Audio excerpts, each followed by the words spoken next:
What's happening, everyone? Welcome to another episode of Unparalleled Sports Talk with Joe's Kwame Fisher Jones. As always, I am him. And apparently, I am joined by ET on the move, Everett Terry Jr. What's going on, ET? Hey, what's going on, man? How are you? I'm well, man. It's the holiday season, normally one of my favorite time of year. One of my favorite times of the year, holiday season, Thanksgiving, Christmas. But I mentioned you on the move, and I did that because speaking of people on the move, Jimmy Butler. Yeah, yeah. I'm kind of confused here. So I need your help on this. I don't understand the relevance of Jimmy Butler. So I need you to break it down for me. Explain to me what type of player is a team suing. I want to start there. And do you think he's worth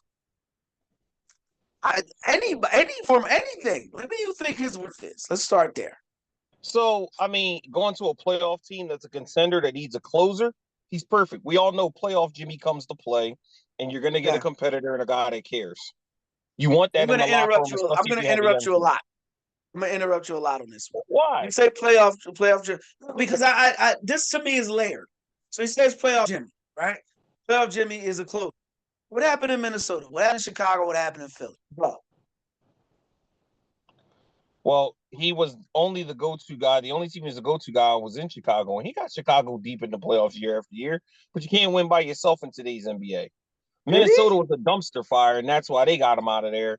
And when he was in Philly, the ball didn't go through him; it went through Embiid. What else is he supposed to do? They at that point thought Ben Simmons was something that he wasn't, and so Jimmy became the third option on the team. He should have been at worst the second option. I feel like you're giving me reasons to excuse his failure. In Chicago, how many NBA finals did they make? Better yet, how many Eastern Conference finals did they make behind Jimmy Butler? Because I believe Derrick Rose was a guy there. So, okay, he was young then. He went to Minnesota. He had the whole press conference. I'll give my phone number out to people. I play hard. Then it was the Andrew Wiggins, NBA champion, had one of the best playoff runs under Steph Curry and Draymond Green, Andrew Wiggins. He said Andrew Wiggins didn't work hard in the pounds. He doesn't work hard. Okay, that's fine. So this is fine. Okay, that's fine. They were in the Western Conference Finals last year. Am I right? Am I right? Okay, so I'll take that as a yes. It didn't work out. It didn't work out there. He challenged everybody to a fight, and he Ant led the Man reserves. matters. But he led the reserves to beat them because they weren't ready to win. Okay, fine. Then we go to Philly. They brought him in Philly to be their closer. He closed out games for them during the regular season. But come playoff time, I remember Kawhi Leonard's bounce, bounce, bounce. But I'll take you back a little further. Little known secret. Philly was ahead in that series, 2-1. Yeah, they were. They stole home court advantage. Where was Jimmy Butler at then? You have a young Embiid, you have a young Ben Simmons, you had a young roster. You had Tobias Harris on that roster. All he needed to do was do what he does, allegedly. What happened there? And then we'll fast forward to Miami. Miami's been to the ship a couple times. In spite of Jimmy, in my opinion. Come What? on, come on. We're not going to do that. Okay, what am I missing? That was the question. That's the question. What am I missing? Because I gave you four separate stops with four different situations, and they all seem to end the same way. They Jimmy's fault. Well, when is it? Tyler Hero isn't a bad player. Bam Adebayo isn't a bad player. Terry Rozier isn't a bad player. Eric Spoelstra, in my opinion, is the best coach in the NBA, but I think everyone would have him in the pantheon, probably top 5. So what's the Agree. problem in Miami? Why are they looking to get rid of him? He's an aged veteran on a roster, and they know they're not a championship caliber team. Because they know they're not better than the Bucks. They know they're not better than the Celtics. Why keep an aged veteran on there for that kind of cap money when he wants to try to win another chip before the end of his career? Man, it's always something. That's why I got up. It's always something with him. Always do. All right, let me just say this way. I don't want Jimmy Butler. I don't want him near my young players. I don't want him on my roster. And the reason why is because he has more reasons to excuse his failures. He looks the part. It's like Bun B. Bun B, he's got a line. Just because you ugly don't mean you hard. Like just because you're 6'8" black doesn't make you an athletic wing closer. Like he doesn't have the intangibles, and he, it's something missing there. It's in Minnesota, in Chicago, he doesn't have the experience. In Minnesota, he just wants to win. In Philly, Ben Simmons wanted to be the point guard, and now Miami, he's too old. Well, it's been the same thing everywhere. It's been the same sandwich, different continent. It's been the same sandwich, and now So I'm he had trading it. nothing to do with Miami getting to the finals. No, I think you know what? I want to say he played his role well. Believe in watching You that know, in the bubble. I believe in watching that in the bubble. I'm talking about the bubble NBA finals, and I'll he was get to the the second NBA finals in a second. I believe the bubble NBA finals was more about Giannis falling short because he hadn't ascended yet, and about Bam Adebayo's ability to defend both Jason Tatum and Jalen Brown. Because if you remember in that finals, or I want to say in the Eastern Conference Finals, Adebayo had a hell of a games. I want to say game 5 or game 6, and then he had that critical block on Jason Tatum to seal the win for him. So Bam played lights out there, and he plays well against Boston. I also want to give credit to Eric Spoelstra. I think Jimmy gets the credit because he looks the part. You believe he's this guy that he's not. And going to the most recent finals, I think everybody would agree. Everybody would agree that was more about Boston giving it away than Miami taking it because they got dog walked in Denver. But Denver was the better team, so it doesn't matter. And then the following year, Jimmy deals with injuries, which is another thing that we don't want to talk about with Jimmy. We talk about other players, but not with Jimmy. But it's also the elephant in the room, if you will. It's a big pink polo in the room. This dude's always hurt. He's always hurt. You're not going to get more than 65 games out of Jimmy a year. So now we're talking about a guy that's not available. He's not a guy that's going to take a game over. He has stretches. I think he had a stretch against the Knicks in the playoffs a few years ago where he lit up a fringe NBA player. Was it Precious? So he lit up some fringe NBA player, got him, and then he had the game against was it Grant Williams against Boston where he lit Grant Williams up, and it was like, oh, you don't want to get Jimmy upset. So I'm passing out on. I'm not trading Jonathan Kuminga for Jimmy Butler. no, I'm I didn't. not I trading. wouldn't treat Jonathan Kuminga for him. Okay, well, let's talk about you then. What do you see his value is? Because I'm telling you straight, I wouldn't give up a top 15 first round pick for Jimmy Butler. It would have to be protected. I wouldn't I trade would back, and give I up. I love I would give Bradley Beal. everything up to 10, and the reason is because the NBA is usually very top heavy at the draft. The talent in the draft is usually in the first 5 to 7 picks. After that, it gets murky and you hitting diamonds in the rough. I would do top 10 protected, and then anything else they could have. He's worth Where that. would you like to see Jimmy go? Where do you think he would be a value or an asset to a team? Because I don't see a team. You're talking Hey, about playoff hold on, bound teams hold right on, now. hold on. You've known me long enough. If it takes you that long to answer the question, you're trying to convince yourself of something. No, You're it's because trying to I'm trying to convince think yourself of what something. team fits what he brings and could use him. I mean, obviously he can go to Where would Denver, but they where? already got Jamal Murray. They don't need him. So it's not fitting. You're trying. All right, just hold this thought. I just want you to answer the question. Ask me. Just making a point. So answer the question. Ask you. Would it be a good fit, Trae Young? For Any Trae team? Young, Yeah, any team. you're asking me if Trae Young fits any team? Yeah, no, I'm saying what would be a good team, a team that should trade for Trae Young, where he would be a good fit, where he would maximize his potential. LA. Okay, stop. That's Trae Young. Would be a great fit for Melo Ball. Play he could go to maximize his potential. Same, LA. All right, now I'm going to take it a step lower. I'm going to go different tier player. The tier of player that I think is a guy that would benefit better. So, what would be a great team for Jamal Williams? Oh, excuse me, Jamal Murray. I was like Jamal Williams. Yeah, I don't know where I got Jamal Williams. I think it's the dude that was sexing me. Jamal Murray. Michael Porter Jr. Michael Porter Jr. is easier because you can plug him in on just about any roster. Okay, give me a team. It's not a Um, hard question. I'm trying to prove a point. Sacramento. He'd look good in Okay. Sacramento. Now, the reason why I gave you those 4 players, those outside of Trey, who I think very highly of, and you know that, and obviously LaMelo, everything's highly of LaMelo. Right. Outside of those are guys that haven't even made All-Star games, right? And Okay. yet you like that can think of a team. I asked you, Yeah. Jimmy Butler, you rolled your eyes in the back of your head. You gave me the Bill Cosby. Oh, because you know in your heart of hearts, there's much to do about nothing here. He's not an impactful player. You know where He he would has fit? impactful moments, but no, he's not an impactful player. You know where he would fit at perfectly, and they could actually use him for the days where one of my favorite players tends to go cold. There we go. Indiana. Where? Indiana. I He don't think he fits fits great in there. Indiana. I don't think Why he not? fits in Because Indiana there's games where Tyrese Haliburton's ice cold. The offense looks like it's struggling to put buckets up. because right now they just re-upped with a champion and a guy that's a pros pro that comes out every game and gives you what he's got in his tank. He doesn't miss a lot of games, as far as I know, Pascal Siakam, and they have invested development time in Ben Mathieu. And Yeah, I don't. Mathering, he's playing it too, though. Well, he's playing a 2 or 3. What's Jimmy playing? The three.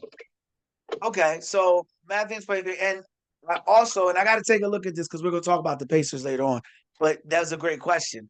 I want to say they gave Toppin money too, and that's another 2, 3 in that film. So Jimmy would now Yeah, you but got to crowd it. Now, no, Obi Toppin's like a 4. no, he's a 3. He's a 3, 4. He all right. Put it this way: he's one of those screener wings where Jimmy is. You can Okay. say Jimmy's a 2, you can say he's a 3, but the same style of play. So, and we're gonna get to the we'll just jump to the Pacers now, then, since you transitioned over there. I don't think he fits with the Pacers. I don't think he fits in people's locker rooms. I can't speak. I don't like to jump out on the limb stuff. So I haven't been in a locker room with me, Butler. But I can say that that's a lot of talent for him not to get along with. Like, and you're not talking about like guys that have buzzed me. Whatever you think about Andrew Wiggins, dude had a lights out NBA Finals. He had a lights out playoff run. He's He one did. of He the main did. reasons why they won. So Steph Curry, which is like, damn, got the most out of him. Draymond Green got the most out of him. I don't ever see a guy that Jimmy Butler's getting the most out of. It's always about Jimmy. It's always about Jimmy. And it just comes a point. You send him in Indiana, is he going to beef with Rick Carlisle? Is Tyrese Haliburton not want to win? Is he too old to get along with, or is he too old to lead them? Doesn't know how to do it. And then how's he going to fit with Pascal Siakam, who is a champion and who was one of the main Yeah. reasons China was a champion? Yeah. Like he said, Pascal Siakam. Just a quick backstory on him, which blew my mind. This dude was going to be a pastor and kind of took off, joins Basketball Without Borders in Africa, works his tail off, and hits the right organization, right time, right place, right work ethic, correct work ethic, and leads a championship to the city of Toronto, which is only basketball culture before then was Vince Carter. No disrespect to Vince Carter, one of my favorite No. players, Right. but the culture of winning was not a Vince, Alvin Williams, Antonio Davis, Charles Oakley thing. That was Pascal Siakam. That was Kyle Lowry. That was DeMar DeRozan, and then eventually Kawhi Leonard. So I don't see where Jim fits in. He doesn't get a voice over Pascal at the table. Dude, Miami, he's supposed to be that. I don't like Pat Riley. I don't like Pat Riley. I don't like him. To me, he is a child of Adolph Rupp. And you can say that that was years ago, but he was a starter on that team. And he was a guy that came up through that Adolph Rupp system. And I see a dude, in my opinion, and I'm gonna reel it back and just say, basketball wise, I think he's overvalued. He had the greatest point guard of all time. He had the most dominant big of all time and one of the top 5 shooting guards of all time. Yes, you're going to win titles with those dudes. You're going to win titles with those dudes. But if Pat Riley's trying to get rid of Jimmy Butler, that should tell you something. Alonzo Mourning was Had one. This is gonna sound trash, but had one kidney. Get rid of him. You know what I mean? Like Yo, Udonis yo, Haslam. Udonis Haslam, yo. 99,000 years old. He ain't get rid of him. He said, "What kid he get rid of him?" He got into an argument with Dwayne Wade, but brought him back. He trying to get rid of Jimmy in publicly and privately. That should tell you something, man. That should tell you something. Jimmy's one of those things that's an acquired taste and can quickly wear out No, his get that. welcome. Greatness is never an acquired taste. It's like a pretty girl. A pretty girl is never an acquired taste. She's an acquired taste if you want to have a relationship. But if you're trying to accomplish a goal, she's not an acquired taste. If you're trying to win a championship, a great player is not an acquired taste. It's something you want. It ain't working out with Terry Rozier. You ain't heard him trying to get rid of him. Age matters. Yeah, I mean, Jimmy pushing 36. I think I won You this don't want one. to be I look at locked the into wins. mega millions on a guy that's only getting older and can't stay healthy. That's the logic behind the trade. I'll bet you if he were 29, he wouldn't be trying to trade him. Bet you he would. I'll bet you he would. Because he had a problem staying healthy then, and it was always an issue. Like, it's okay. So it's great if you just want to work hard for yourself, come in, get your buckets, and leave. But if you want to play this facade like you're a championship impacting player with no championships to speak of, but that has been in numerous situations where you can prove that and fail to do it, I think at some point you got to point all five of those fingers at you. Now, you mentioned the team. You talked about the Pacers. The Pacers are struggling. And I accidentally sent you some of my notes on the Pacers, so I had to strike in notes from the record so you wouldn't be prepared. Yeah, right. But I believe the Pacers aren't really struggling. But I know you do. They're 13 and 15. I know you had high hopes for Haliburton. I actually think they're about where they should be. I think last year, I don't want to say they caught lightning in a bottle, but their pace caught a lot of people off guard. They're giving up about 117 points a game. Even in a scoring league, that's a lot of points. I agree. They don't always take their over. They don't play a lot of tough possessions. And what I mean by that is dig your heels in, good stop. I don't see a lot of that in Pacerland. So my question for you is, what do you think the problem is with the Indiana Pacers? Continuity. I think guys being in and out of the lineup doesn't help. You got to get some consistency there. No matter was out early. A couple other guys have been nicked up along the way. But the other piece too is Tyrese Haliburton. For some reason, just is not distributing the ball with the same efficiency that he was doing. Last year he practically led the league in double doubles from the point guard and the point guard to assist the double double ratio. And this year he's barely averaging anywhere near a double double. He's not even at a double double. So getting him back to the 12 to 15 assists that he was doing versus this 7 to 9.5 that he normally is doing this year would be helpful for him. I mean, because at that point he's just a poor man's SGA. That's what SGA does. 39. He's a welfare EI version of SGA. That's fine. He's not a poor man's. How many years have Tyrese Haliburton been in the NBA? What's this, year 6 or 7? Somewhere around there. So let's say year 6 or 7. I'm looking now. I don't know it offhand. So was it about 5 years, 4 or 5 years. All right. The reason why I ask you is you say go back to the previous season. What about the ones before that? When he was a marginal player at best. He wasn't getting opportunity to shine. He's playing behind a superstar point guard in De'Aaron Fox. What do you want to do? Okay. So he couldn't find value with De'Aaron Fox. It was De'Aaron Fox. Dude, you're coming at me with a lot of I'm gonna hit you with something. I'm gonna hit you with something. Watch this. Watch this. Hit me with it. Here we go. Watch this. The Los Angeles Lakers drafted this kid named Kobe Bean Bryant, who was stuck playing behind all-star Eddie Jones. They didn't realize Kobe's greatness till they moved Eddie Jones along and allowed Kobe to be who he was. You couldn't see the greatness in Tyrese Haliburton when he's playing 12 minutes a game. That's not true. It is true. That's not true. He's playing 12 minutes a game, and because he had De'Aaron Fox playing 35. Once you got him out of there and put him in a situation where he gets the ball, gets to run the offense, and he's the true general of the floor and not coming in for spots and spurts, that's where you got to see his greatness evolve. Now, tell me what I said that wasn't true. First, the Kobe Bryant, Eddie Jones. If we're going to play revisionist history, we need to revisit it right.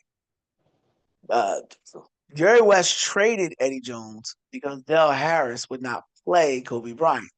The reason why Del Harris would not play Kobe Bryant is because Kobe was Kobe. It had nothing to do with being behind Eddie Jones. Eddie Jones was actually, if you go back and you watch previous interviews, Kobe credits Eddie Jones with helping him become a great player, a great professional. He said he learned from Eddie Jones. Eddie Jones was one of the top defensive two guards, and I want to say one of the top defensive players. He's also leading in the locker room. He was with a backcourt with Nick Van Exel and Eddie Jones. And Kobe, Bell, and Jerry West, there was a schism there. Now, going to your point, bringing that back to Tyrese Haliburton. Last I checked, Aaron Fox's biggest fan. I think I'm that reigning person. I think I'm that person. I would tell you that him and Tyrese Haliburton could have played together because, hold on, there's always room for another ball handler and another defender. The problem with Tyrese Haliburton is you said a poor man's SGA.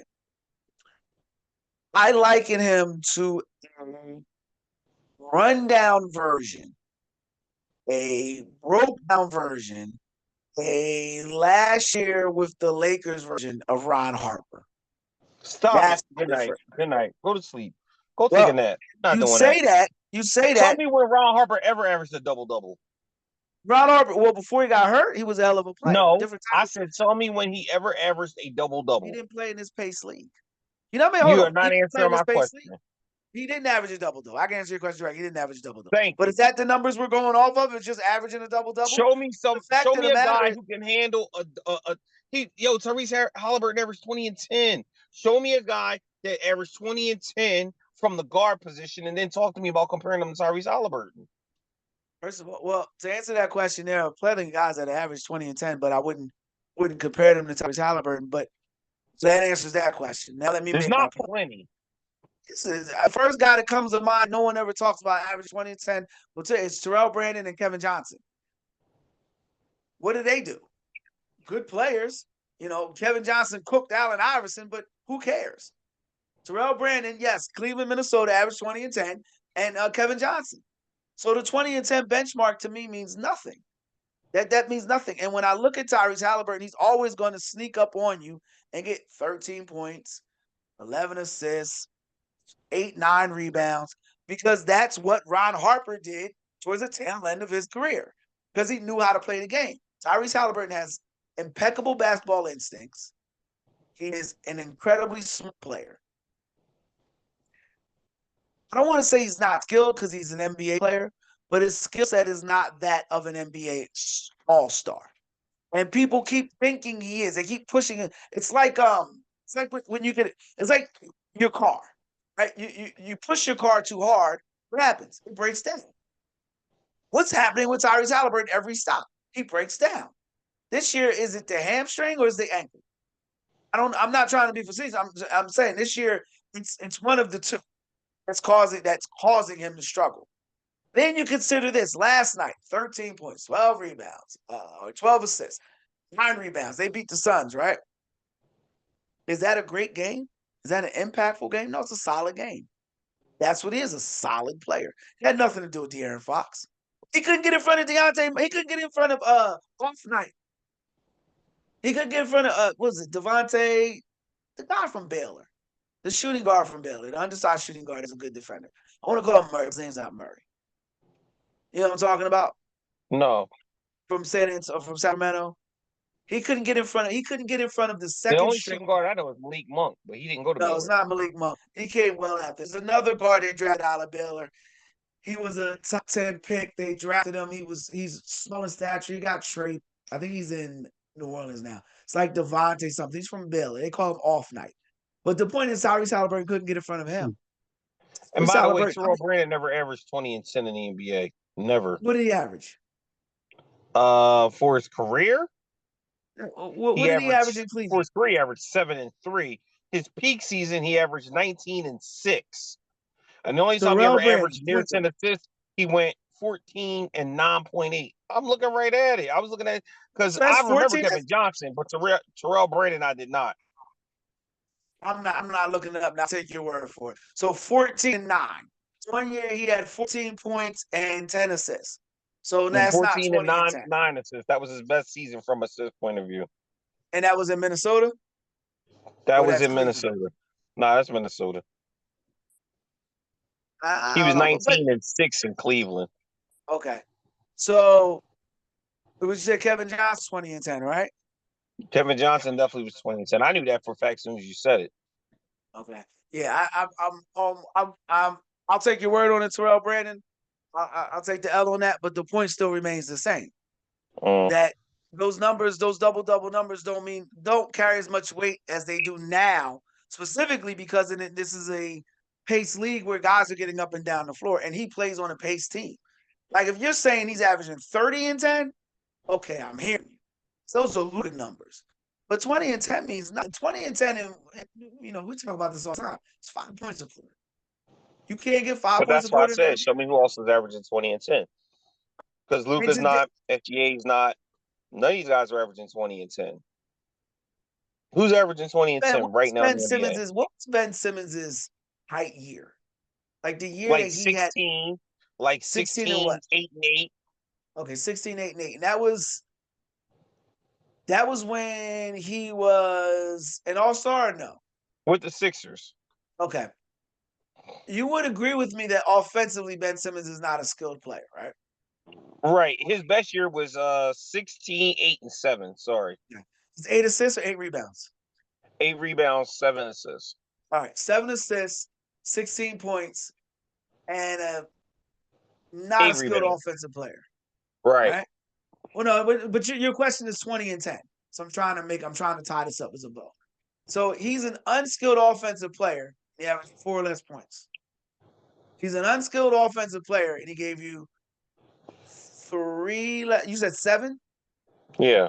3 less assists playing with Joel Embiid. Which look, if I'm doing the stats for Embiid, yeah, I'm giving Ben the assist. But 2 dribbles is no longer an assist, and Embiid is the king of the hold the ball. So now you're talking about transition, JJ Redick compared to Pascal Siakam, Rick Carlisle as a coach. I think that's worth 4 points to assist, bro. You're not getting to my point, though. My point is who in the NBA today, not what Ben Simmons averaged 7.5 years ago, who in the NBA today, right now, is averaging 20 and 10? Well, right and now I can tell you guys that are averaging 20 and 10 right now. I mean, obviously, besides the obvious ones, Luka, and I think that's it. Sir, I'm fairly sure Luka ain't averaging 20 and 10. What, 30 and 8? This year? He's averaging 28 and 8. That's not 30 okay, and so 10. not 30 and 20 8, and 10. 28 and In 8. fact, My he's never bad. had a season where he averaged 10 assists. The point you're trying to make is the fact that he averages a double-double puts him in the stratosphere that he should be given some sort of Yes. pass to Because get that better. shows you how hard it is to do that at the NBA level. 20 and 10 is very hard to do. Luka's never averaged 10 assists at any point in his career. And people consider Luka a Hall of Famer. I can sit back and go through a list and think of guys, but just placating to your point, I don't believe that the numbers put him in some sort. I think the numbers are more facade than a He's an reflection elite of how point good of a guard. player he is. You say whatever you want. He's He's an an elite elite point guard. So why is his team struggling? Why is his team struggling? Because you need Forget more about than just a Sacramento point right guard. now. Why is his team struggling? Because you need more than just a point guard. This isn't a one-man show. Tell me a team that has just a point guard and nothing else around them, and they're dominating the league. You have to have stars on your team or one hell of a team chemistry-based concept. This year. This Because if we're year. going to talk about last year, you're talking about the Eastern Conference Finals where he dribbled off his leg. I'm talking about this. I'm talking about this year right now. This year, just one point guard that's dominating the league. Define dominating the league. We got 9 minutes left. When I say a point guard, I don't think Tyrese Haliburton's mother talks about him this much. Listen, when I say a point guard that's dominating the league, what I'm saying is show me a point guard who's running the league by himself, which means there's nobody else on his skill level on the roster that he's playing with. Because you could say SGA has a good supporting cast, right? He's got he's got Jalen Williams and Chet Holmgren. But Jalen Williams and Chet Holmgren are light years better than the next two best players on Indiana. And that's what I'm saying. Give me a fair comparison So you're of telling me roster. Chet Holmgren is better than Pascal Siakam? I'm telling you, Chet Holmgren and Jalen Williams is better than Pascal Siakam and whoever the third option is. So if Indiana got called right now for Chet Holmgren and Jalen Williams, and They they said want who? Pascal Siakam and Miles Turner, Indiana's taking that deal? Oh, OKC's not doing that deal. Absolutely, That's they're not taking what that I deal. asked you. That's They're not what I absolutely asked you. they aren't hesitating to do that deal. I 100% disagree with you. I would take Miles Turner over Chet Holmgren any day of the week. You're crazy. Better Chet defensive player, but Holmgren's a the way only better thing that defensive Chet player Holmgren has over Miles and Turner has a is better his offensive bag. Who? Chet Holmgren, he has a better offensive bag. I'm moving on the conversation. All Because right. that you can look those numbers up right now. In fact, wait for you to look those numbers up right now. Because I know for that Miles Turner is a better offensive player. Much better. Chet is still like the case, but aside from that, the only reason why OKC wouldn't make that deal is because there's no reason to. They're a top tier team. But this is a team that just went out and signed the backup Harkenstein for Indiana from New York Knicks. Overpaid for him because he need rebounding. Because why? Chet Holmgren isn't a rebounder. Miles Turner's a double guy. Miles Turner for his career is averaging 13.9 and 6.8 assists. We're not talking about his career 6.8 because that rebounds. talks about years. Talk about the last 3 years. Because that's how long Chet's been in the league. Well, 1 year he was I hurt. can't do last three because Chet Holmgren only played the 23-24. Remember, he didn't play any of 22 because he was hurt. So he's only got 1 year under his belt. How you gonna give him 1 year and compare him to a guy who's been in the league and got 7, 8, 9 years? Easy, because he was hurt. You said he's got a better bag. You want to compare his first year that he started? It's not close. We want to compare whose Chet first year Holmgren's they first started year versus Miles Turner's first year. Well, because it's different situations. Chet Holmgren got to sit for a year. Miles Turner didn't sit for a year. That's not what I'm saying. You know how long? You know how many years? You know how many years it took Miles Turner to average more than Chet Holmgren? Chet Holmgren averaged 16 his first year last year. It took Miles Turner 8 years. For a year. After sitting for a year. It still took Miles Turner 8 years to average more than Chet Holmgren did in the season. How many rebounds? How many rebounds does Miles Turner and Chet Holmgren have? Chet Holmgren averages more rebounds per game. Miles Turner does not. Miles Turner has never in his life cracked 8 rebounds a game. What's the number?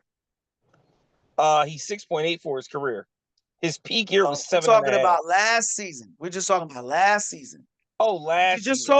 You just told me we can't do career. So last season he went 17 and 6.9. Who? He went 17 and 6. Chet or Miles? Miles. What did Chet do? 16 and what? He went 16 and 7.8. So Miles averaged more rebounds and no, he didn't. He averaged more points, less rebounds.